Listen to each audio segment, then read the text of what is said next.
This is a basic tutorial for how to access the Access for ELLs testing platform. The first thing you will want to make sure is that the student is logged off of the Chromebook, which means that they are into the login screen. The easiest way to do that would be to have the student completely turn off the Chromebook and then turn it back on. You know you are at the login screen when you see a number of tiles with the students' names on them. In the lower left-hand corner, you will see an Apps tab. When you click on the Apps tab, you will see a pre-populated list of kiosk apps. The app that you're looking for is called DRC Insight Online Assessments. You'll want to have them click on that. The test will perform a couple of tests on the Chromebook to make sure it is capable of running the test. From this screen, you'll have two options. You'll want to choose WIDA.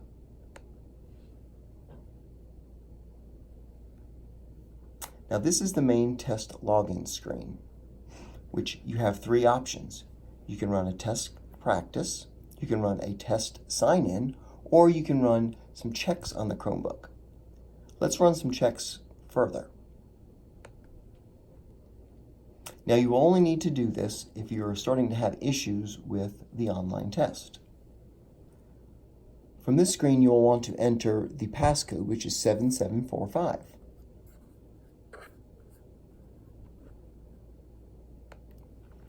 This runs some basic hardware as well as software tests on the Chromebook to make sure that it is capable of running the test. Again, you will not need to run this every time. You'll just run this if you run into problems trying to access the test. You'll want to make sure that all of these statuses are green. If any of these are red, this indicates what is going on with the Chromebook and the software. If all of these are green, you should be fine to run the Access for ELLs test. So we will click Exit. Now we are back at the main screen. From here, you can have the student do a test practice, or you can just do the test sign-in.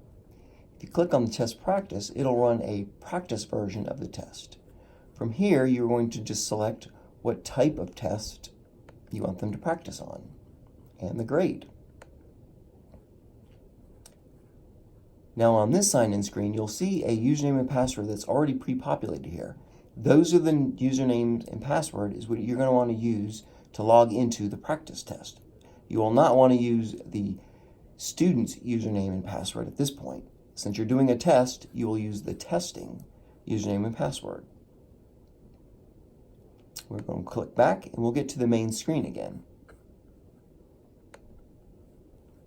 Now we want to do the test sign-in, so we will select Test Sign-In. Now on this sign-in screen, this is where you will use the student's username and password, and you will have them sign in. Once they sign in, they'll be prompted with a couple of options for the test, and then they can test the option that they have chosen. This is a basic tutorial on how to access the test and how to do a practice test as well.